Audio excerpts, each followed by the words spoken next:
हिंदुओं की एकता का महायज्ञ होने जा रहा है। ये कौन सी एकता है? ये क्या महायज्ञ है?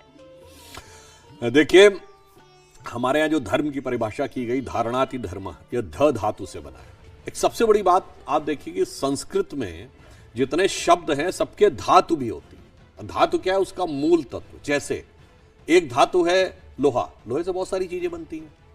कोई धातु है तांबा, उससे बहुत सारी चीजें बनती हैं। उसी प्रकार बहुत से शब्द बनते हैं। मूल धातु क्या है? ध। धा का अर्थ होता है धारण करना, इसीलिए देखिए धा से ही धैर्य बना है। धैर्य ही आपके अंदर की कॉन्शियसनेस को धारण करता। ध धातु से ही धरती बनी है। धरती सबको धारण करती है, इसीलिए धा से ही धर्म बना है। धर्म वह तत्व है जो संपूर्ण संसार और चराचर जगत को धारण करता है, और वही जब हम अपने आचरण में उतारते हैं तो धर्म कहलाता है। इसलिए सिर्फ हमारा धर्म नहीं, धर्म एक ही है, और वो है शाश्वत सनातन धर्म। जैसे धरती एक ही है, उसके ऊपर पंथ रास्ते अलग अलग हैं, तो उसी प्रकार धर्म एक ही है, मजहब अलग अलग है, रिलीजन अलग अलग है।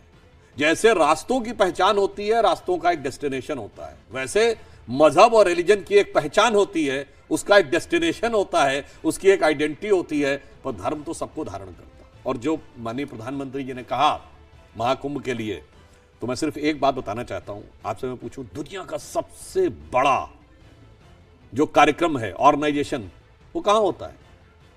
सबसे बड़ी जो लोग जुड़ते हैं, कुंभ। कोई इनविटेशन देता है जाके? क्या नहीं।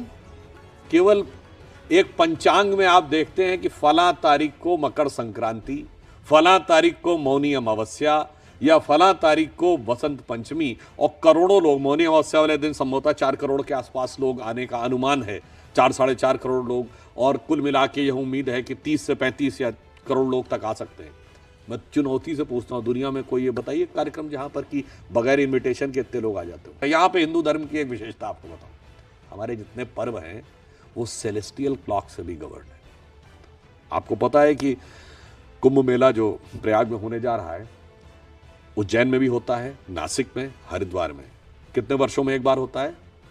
12 वर्षों में। 12 वर्षों में एक बार क्यों होता है, हम पहले भी बता चुके हैं। यह बृहस्पति ग्रह की साइकिल से कनेक्टेड है। बृहस्पति वृष राशि में है। वृष राशि के अंतिम चरण में जब होता है तो बृहस्पति वृष पे होगा, चंद्रमा भी वृष पे होगा, और सूर्य जब मकर में प्रवेश कर रहा होगा उस समय होगा। मैं पूछना चाहता हूं मेरे भाई, जिनको केवल 200-300 साल पहले ये पता चला कि बृहस्पति क्या है और उसका रोटेशन पीरियड क्या है, हम हजारों सालों से उसको एग्जैक्ट कैलकुलेट करके उसके हिसाब से त्योहार मनाते आ